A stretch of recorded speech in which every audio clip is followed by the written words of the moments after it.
Sure, yeah. So my PhD was in sustainability. So I've been passionate about the climate and ecological emergency since I was 13. So 34 years now. And so it was just one thing led to another. I ended up doing my master's in sustainability and trying to look at solutions to the crisis we face. And that led on to doing a PhD in the same thing. So I took a year out of my master's to live on a road camp, and that sort of shifted the direction, because I realised it's important that we fight against things, and obviously that's what we're doing with the campaign against HS2. It's a line in the sand which we have to stop, but we also need to be standing for solutions. So my PhD was very much about that. It was about looking at the solutions, looking at what basically what's been repeated recently by the UN, which said, we've got the solutions, what we lack is the political will. So I've, for the last sort of 30 years or so, I've been helping and using science to try and develop those solutions, make them more, sophisticated or aware, raise awareness of them and stuff. Well, I think the problem is that within the political system and the economic system, there is a lot of motivation, but that motivation is misguided.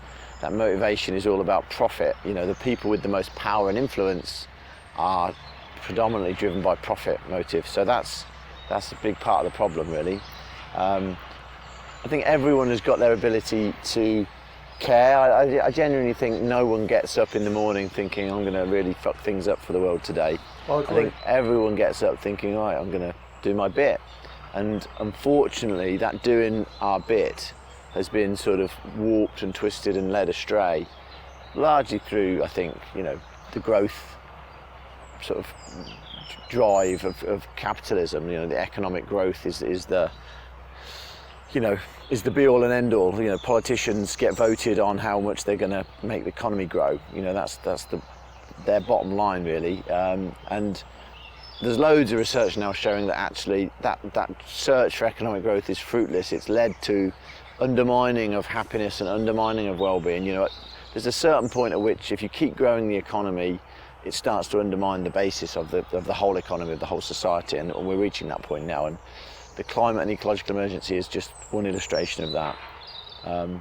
You could argue in some ways that the COVID emergency is another example of that.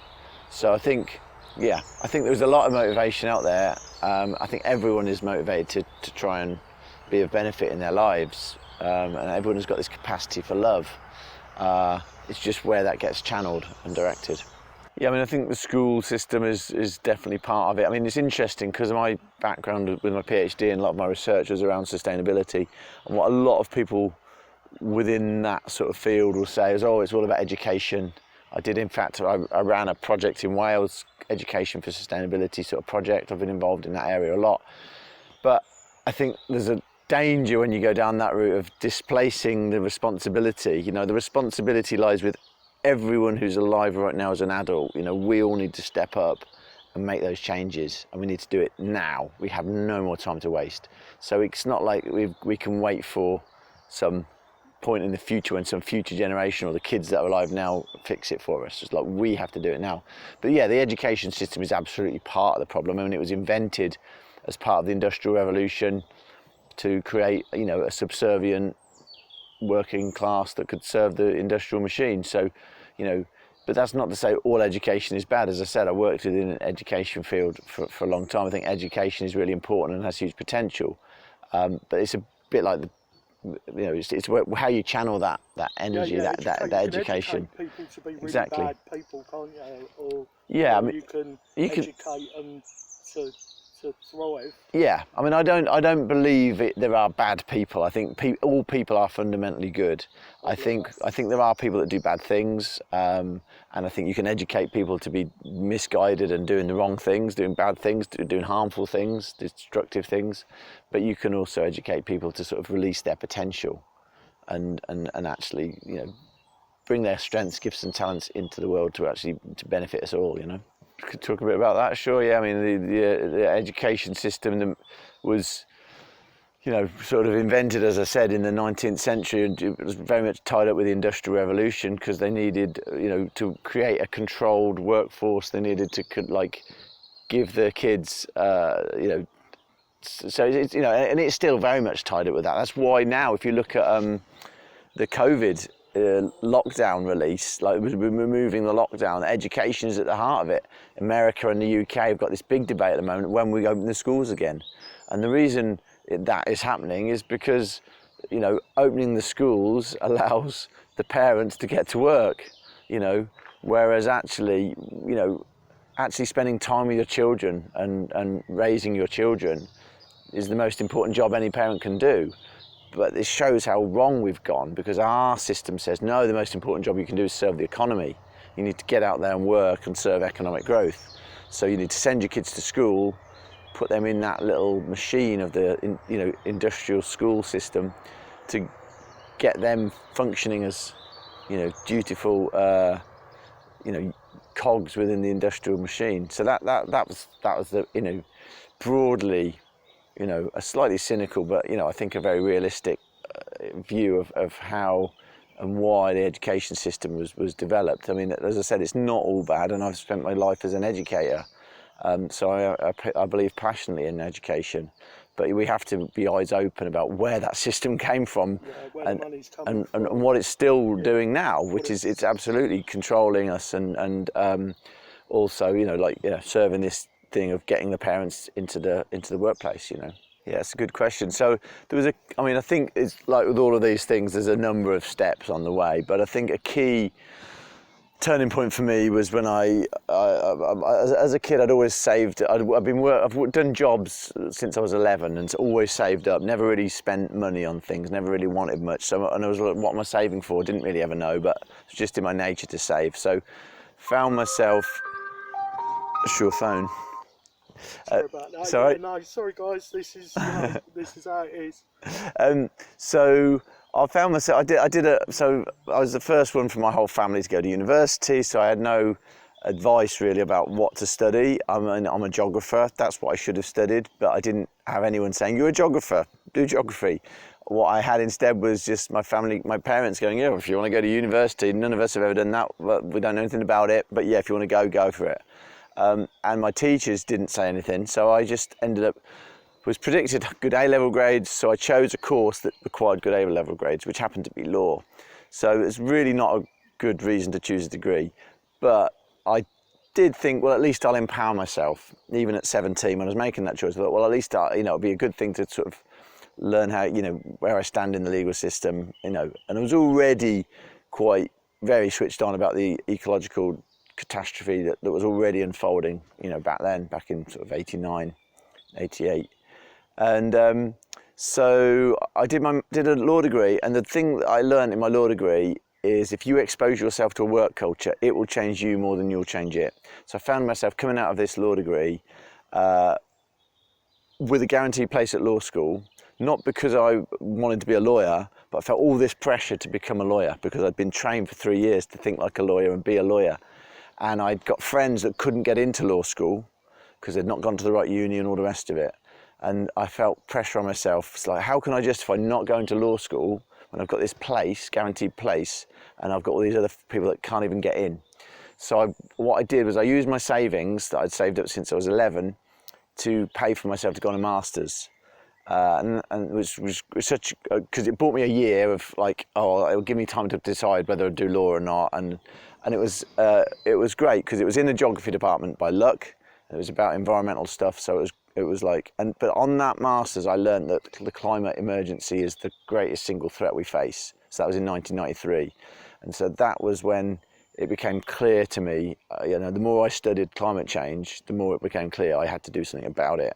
And so I took a year out of my master's to campaign full time. So that's when it became clear I had to be on the front line and doing that. I found myself in this position of having the privilege of a master's education, and I felt like I've got a responsibility because I've got that education to do something about it. So that's when, so since then really I've been a full-time activist in one way or another. So 1993, and then I took a year out in 94, lived on a road camp, helped form one of the road camps which stopped the £23 billion road building programme. It was before Newbury. Before Newbury, yeah. Newbury was like '96. I was at Newbury as well, but it was before that I kind of really went full time and devoted myself to it. It was the M65 between Blackburn and Preston. Stanworth Valley was the big woodland that we defended. Yeah, that's a good question. I mean, I think what we've seen with HS2 specifically is that for 12 years since the whole thing has been developed, is that it's been flirting on that edge of lawful, unlawful, legal, illegal. You know, it's like, so they, you know, there's no strategic environmental impact assessment, for example. Well, it's the law that a large scheme has to have a strategic environmental impact assessment. So it's unlawful that there hasn't been one, but they've got away with it. So, you know, they've consistently tried to rewrite the rules. You know, so like, you know, a large scheme has to have one. This is the largest scheme we've ever had, and it doesn't have one. Well, what's going on with that? Well, I think it's because the nature of this scheme is it's based on a handshake and a conversation between two men. You know, Lord Anthony Adonis and his some sort of high-speed rail lobbyist. You know, 13 years ago, and they agreed that the UK needed the world's fastest railway, and everything else about this scheme has been backfilled based on that conversation, including changing the law or breaking the law where they needed to, and making up the rules as they go along. So we've seen a lot of that. You know, yeah, there's just constant examples of that all the way through. You know, like today they've been blocking a public footpath, you know, a public right of way, a footpath, and a private lane without any permission. They're out going through the due process of saying, well, we're going to stop this, we're going to close this because we wanted to, you know, they knew they wanted to demolish the garage. They didn't bother to close it or do a temporary closure or divert the path. It's like, no, we'll just stop that today so that we can demolish it. With no due process. Yeah, and so that's what we've seen all the way along. You know, sort of the very eviction of the garage. You know, they did it using what they call, you know, the common law sort of precedents. But you know, in English law there are two. You know, broadly there are two. There's the statute law and common law, and key principle of our legal system is that where there's an act of parliament, because we are supposedly living in a democracy, when that democracy has created a law. Sorry, could I just interrupt you? Please keep your thought, the chain of thought you was on.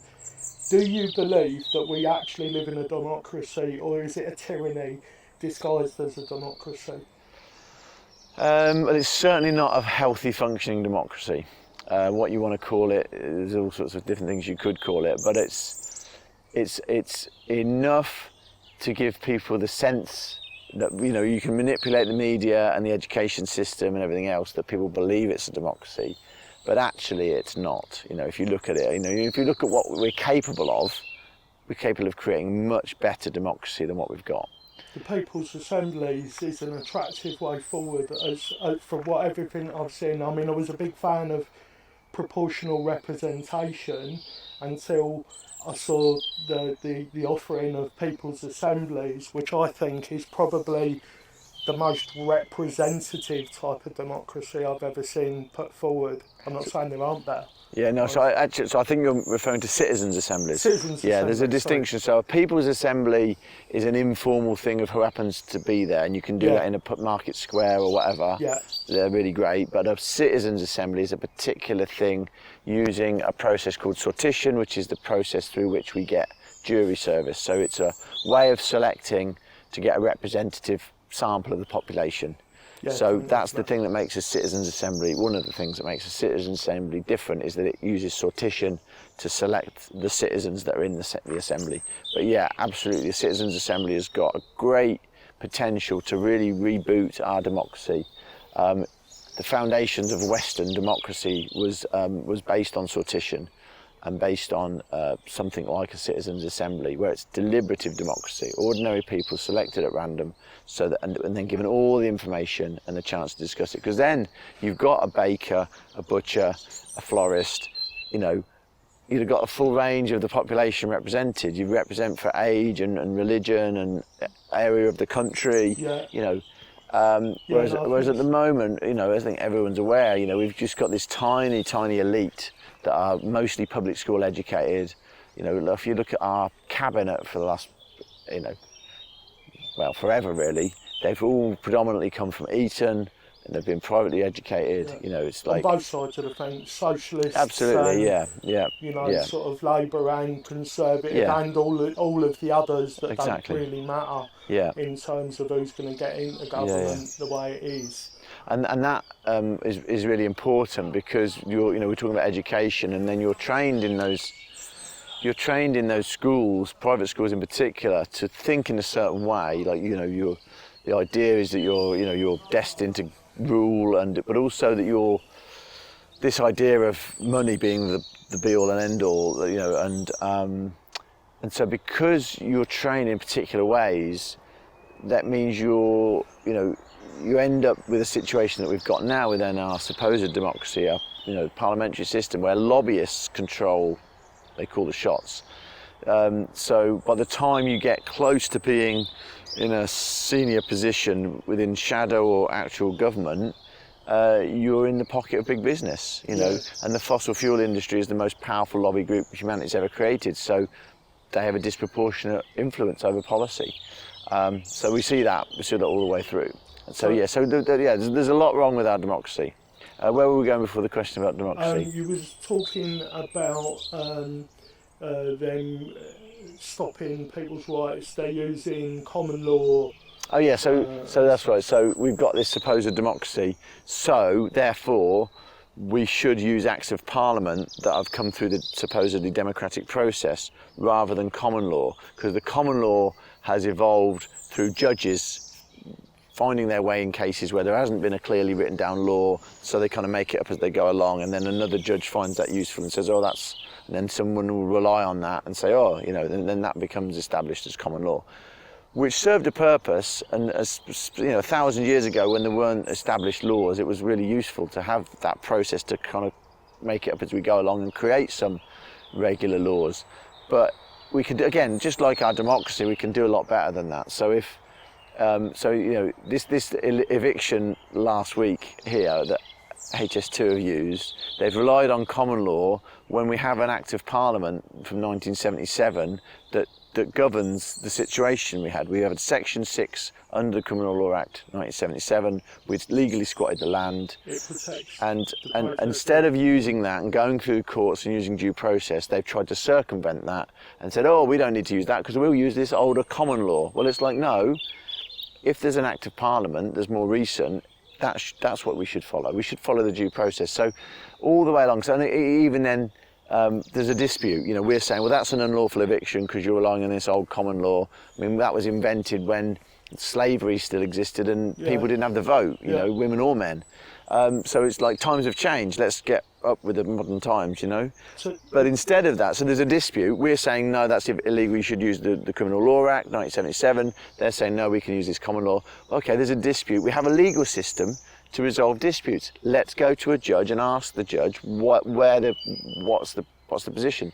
But instead of that, they rushed it through, evicted us, and I actually had a bailiff today tell me, and it was on camera, they were recording it, so we're going to try and track that down, but he did tell me that they rushed through the demolition of that place. They ripped the roof off as soon as I was out. I did. Because they wanted to get it done before the injunction. So we had a hearing to decide if we'd get an injunction and pause the eviction or not. No, this was last week. Right. And so they wanted to kind of get the demolition happening, and they did. Within minutes of me being out the building, they were ripping the roof off and trashing it. And that was so that if it had gone to a hearing and we had got an injunction, they'd have said, well, it's too late. We've evicted them and the place is demolished. I think it's just important, just to pick up on that while you're talking about it. It was the National Eviction Team, bailiffs, that were actually destroying the property, ripping the roof off. That's right. Yeah. What's that all about? Yeah, well, I think it's important that we call them what they are. So the National Eviction Team is a unit within a group of companies, which is called High Court Enforcement Group Limited. It's a private company. That's the company. It's a private company. So they again, this is that skirting around the law. So they are often portraying themselves and deliberately using the name to present themselves as though they are High Court, working for the High Court. They're part of the legal system. That's how they present themselves. But they're, like you say, they're a private company, profit-driven, all men running it, and they need to be held to account. You know, so this High Court, you know, enforcement group limited, they need to be held to account because their employees are carrying out numerous unlawful acts like, you know, choking up my son and risking his life, like breaking my friend's nose, he's a young man, up in a tree, hit him in the face, you know, nearly making another lad lose his thumb. All of these terrible assaults that they're doing on people, these are illegal acts that this company is doing, and it does need to be stopped. So here we are on Dews Lane, the scene of an eviction last week, which was carried out without court papers. And Steve, the climber, is around. I spoke to him earlier and asked him what he was thinking when he was choking my son out and why he did it, why he risked his life in that way. Hi Steve, I didn't recognise you when I first saw you there.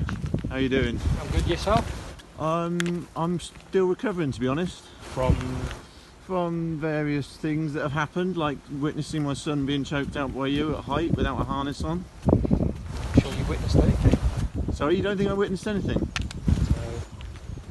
I know what I witnessed. It was very close to me. I was in the neighbouring tree, if you remember. You're saying you didn't choke him out? So he was not unconscious at any point. Well, he had a massive bruise on his throat, and he passed out in the net. And you climbed into the net when he didn't have a harness on, and the net couldn't take more than one person. Do you think that was safe to do? Why did you choke? Why did you strangle him? Why did you jump into the net when he didn't have a harness on and he couldn't take more than one person? Can you answer my question, please? There's no question to be answered, love. There's a question here. I saw my son and he thought he was going to die. There's a serious question to be answered there, like why you're behaving in that way. So how can you say there's no question to be answered? Steve, how can you say there's no question to be answered when I saw... Remove yourself from the gate, Larch. I'm asking you're no you a longer question. on the public highway. I'm asking you a question. You said there's no question Larch, to be answered. remove yourself Can you answer from the question? HST Sure. property. I'll happily move. Answer the question, please. Remove yourself from HST property. You're no longer on the public Answer highway. the question why you endangered my son's life and made him think he was going to die. Why did you do that? Was it to save a few minutes to make the job slightly quicker? Last warning, Larch. I'm asking you a question. Please, will you answer the question? Last warning. Remove yourself. What are you warning me about exactly? I'm asking you a question. Removing. You're not. He's not your boss. He nearly killed my son. So what was that all about then? Everybody at home's just seen the video of you talking to Steve this morning. It's perfectly clear that he didn't want to talk to you. Could you maybe explain what went on with your son, and is there any footage out there of it? Yeah, there is some footage around. Unfortunately, the footage that we've had so far is taken from the ground. Unfortunately, because I was so emotionally involved and so upset, I wasn't able to film it. My son was like, "Oh, if only you'd filmed it," and it's true. I had a good view from where I was. So I am a witness, I did see it, but I didn't film it. But they said specifically when they came in for that eviction that they were all going to, because there'd already been 2 incidents involving Steve, they specifically came up to us and said, we'll all be wearing our body worn. Our body worn will be running and we'll be working. But at the moment, no body worn has been produced of that incident from them. However, we're hoping we can get hold of it. I'm hoping to speak to my son. He spoke to a police officer in charge of the case yesterday, so I'm hoping to speak to him, see where that went, because I haven't spoken to them today. The police officer wouldn't tell me because my son's 19, so he has to deal with him directly. But what happened was, Seb was without his harness in his hammock, and he was perfectly safe, but it was only really capable of holding one person. And he made that clear to them. So despite that, And so Seb was like, he was completely non-violent and cooperating. He says, I will come down, I'll do it peacefully. I just need to take my time. He wanted to get a bottle to his friend who was in another tree. And he just, at one point, he just bent down to pick up a bit of rubbish from his hammock so that it didn't get littered on the floor when it was all lowered down and stuff. And as he turned his back on Steve, this is how trusting he was. You know, he turned his back to pick up this bit of rubbish. Steve jumped from the tree into the net, which itself could have endangered his life because the net at that point could have easily given way. And he grabbed Seb from behind, choked him out. His windpipe was all bruised for the next few days. He actually lost consciousness, Seb did.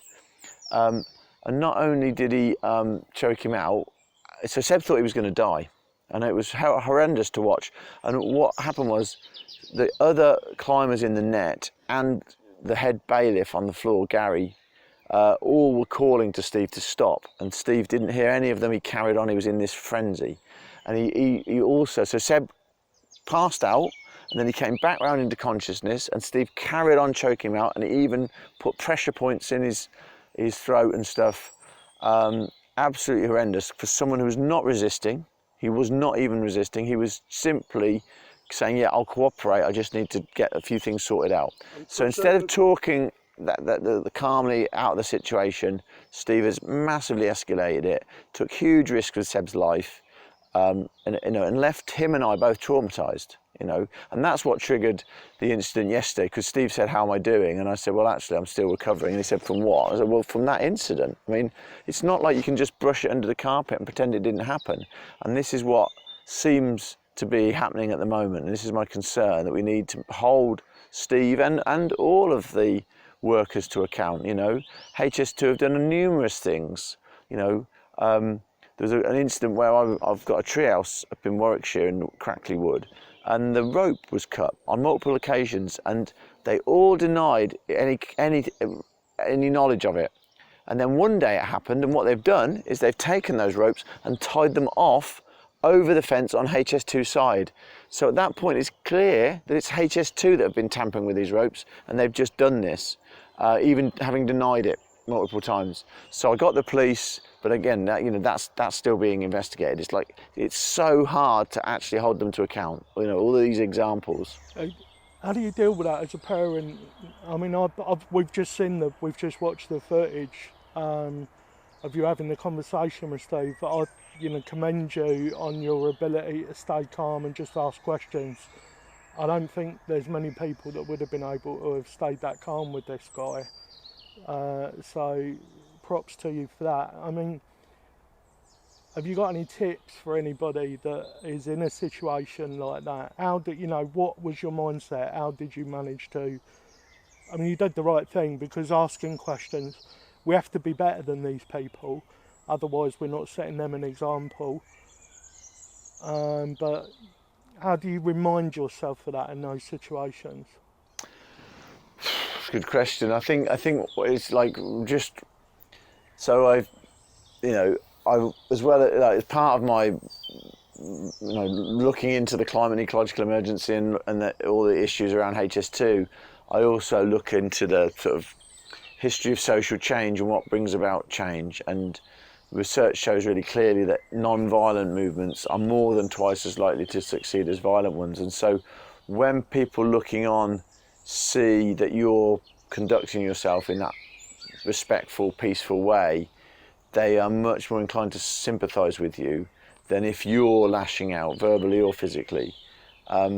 So yeah, I just I keep that very much to the fore, and I see that, as I said, I actually feel that everyone is at their core is good. I don't believe that people are evil. Or people are bad. I just think that people do bad things. I agree, good people. And so with Steve, I don't want ill for Steve. I don't want to hit him or attack him or for him to suffer. I want justice. I want him to be held accountable for what he's done, and to learn how to change his behaviour. I mean, I've had people say very clearly, oh, he's ill, and maybe they're right. Maybe I don't have a particular view on that. I don't know, but I do know that what he's done is wrong, and he's continuing to do that behaviour, and that needs to stop. Yeah. He needs to be taken off this job. He's clearly not capable of doing this kind of work and conducting himself professionally in a kind of safe, responsible way. Yeah, it's clear that a lot of people that are working either for NEC, the National Eviction Team or HS2, have got personal things going on that are clouding their judgment with regards to this. And interestingly, the thing that was more challenging for me than staying non-violent and respectful with him was actually having the courage to confront him in the first place. Because I was just walking down the lane, minding my own business, and it was only, and I saw him there, him and Kev, the sort of two lead climbers, and I saw them there, and I was like, well, initially I walked past them and didn't recognise them because they didn't have their climbing kit on, and they had masks on, and they were all sort of, and hats and stuff. But then when I realised who they were, I didn't initially go up to Steve, and that's partly because I didn't want to be acting in a kind of violent or an aggressive way. I wasn't quite sure at that point of getting myself clear about what I was doing and how I was going to handle it. So actually, but then the other part of me was just like, it's that whole wanting to avoid confrontation. It's like, I knew I didn't want to be two-faced with him and sort of pretend that everything was fine when it wasn't, because, that incident happened and he has to be held accountable for it, as well as the other incidents. So, I'm willing to be civil with him and polite and respectful, but I'm not going to pretend it's okay. I'm not going to pretend that those things didn't happen when they did.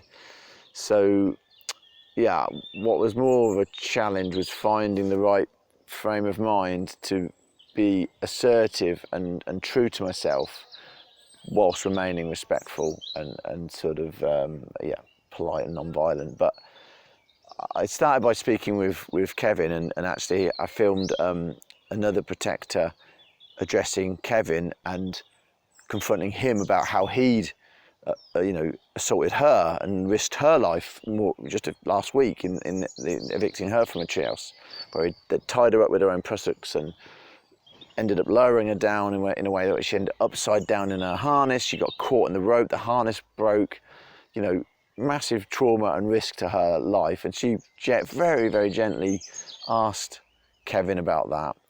And I guess I kind of took my cue from her and thought, that's what I've got to do. Is I found myself walking. Steve at that point started leaving. I thought, I don't want to miss this opportunity. I need to speak with him. And so that's when I conducted the interview with him, where I was trying to ask him what he'd done and why he'd done it. Yeah, well, great question. I mean, this is where a citizens' assembly, I think, is essential, because there's not been a proper democratic process for HS2. There's not been a strategic environmental impact assessment. There's not been a proper scrutiny of the scheme. I mean, it was all in the papers over the weekend because the Public Accounts Committee of the Commons was looking at the accounts and looking at how the overspend has been hidden by the top brass within HS2 and by some of the government ministers involved. And so they've been criticising the lack of transparency and also the waste of money. But so we need a proper. So I can give some examples of the kinds of things we could spend. It's going to be closer to 200 billion by the time if we did build the whole thing, and what we could spend that on. Obviously in a time of a corona pandemic, it's just rubbing salt in the wound when you see that we've got frontline NHS workers going without PPE and budget cuts and penny pinching in the NHS. That means people are dying when they don't need to. Frontline workers and members of the public are dying when they don't need to. Obviously, we could pump a lot of that money into the NHS, and that would, it would pay for the PPE for every frontline worker throughout this coronavirus. I would definitely do that with the money.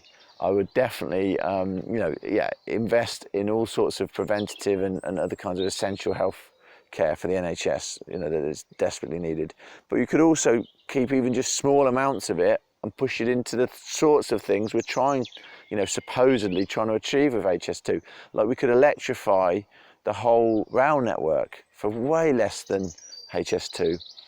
Because some of our railway network is already electrified, and the beauty of electrifying it is then we can make the whole thing based on renewables. We could also invest in walking and cycling. You get so much benefit from just a small amount of investment in cycling and walking that's a no-brainer. We should absolutely pump, just a few billion of the billions, involved into that. So that, there's all sorts of things I would suggest we could be doing.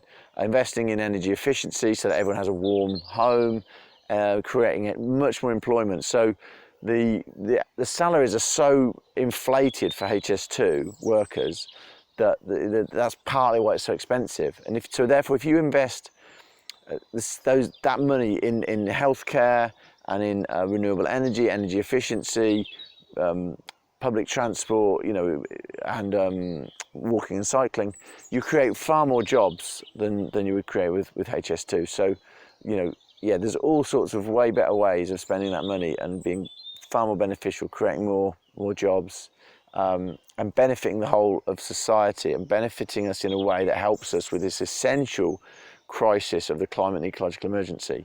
I don't like being referred to as an environmentalist. I've had a deep, close connection with nature all my life. We are all nature. But for me, this crisis, this climate and ecological emergency is about societal collapse. It's about everything any of us loves. We're going to lose that if we don't address this crisis. So it's not an environmental issue. It's a social justice issue. It's an economic issue. It involves everything that any of us care about. So we covered a lot of ground, Dr Larch. I really appreciate that. What I've done with all these interviews is I've asked the person that I'm interviewing if they had someone sitting the other side of this screen now watching this who really had the power to make change in their own lives and for the rest of us, what would you say to them? Well, I would say that actually we all have that power. So that's the thing, is to recognise that the power doesn't lie out there with someone else. It's like we have that power, let's choose to use it.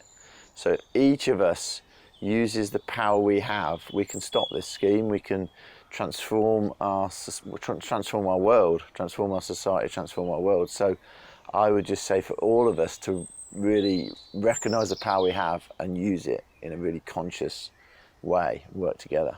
I agree with you. I do believe that the power is with us all, and if you are one of the people that also has the platform or the economic capabilities to be change, then you are probably one of the most effective tools that we've got. And I would maybe bring your attention, I've just watched Avatar for about the 15th time, and there's a scene where the guy is sitting in the office trying to explain to his scientist what it's all about for them. And they're chasing an element called unobtainium. And I think that says it all. They're chasing something that's unobtainable.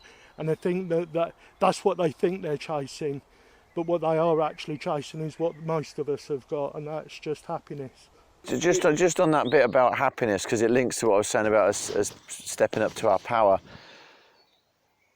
I told you before, in 1993 I kind of became a full-time activist, but it's really like there's all sorts of things I had 2 kids, and so I focused on being a parent for 20 years.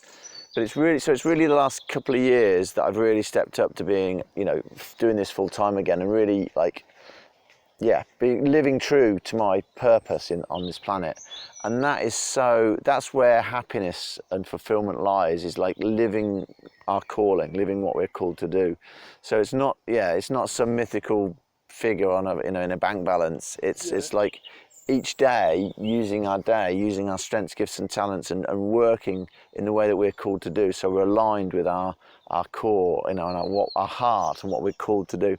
And that's where happiness lies. And also the beauty is that most of us want to work together to create a better world. So you know, actually there's something really powerful there, that we step up into our power, we work together, and we pursue what our heart is calling us to do, not maybe what we're trained to do or our mind is telling us to do. We're really, because when we do pursue that, things fall together, fall into place, and we are looked after and guided. And yeah, I think that's the path to happiness, really. We meet the people we're supposed to meet. Exactly. Yeah. We you know, we have the friends that are there to support us. They're not just there as a trinket outside of our goals and achievements that we've made. They're there because they're genuinely there. They're not, you know, there because you've reached a second accolade in your job, or because of some sort of financial incentive or whatever. You know, but I'm with you 100% on that. And this is the thing that's missing in the lives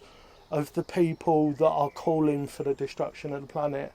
They are seeking unobtainium, when the thing that they're looking for, all they have to do is let go of the chase for unobtainium, and then it is there. They just go and sit round a campfire and have a cup of tea with us lot, and everything will be alright, won't it? Yeah. Be a good start.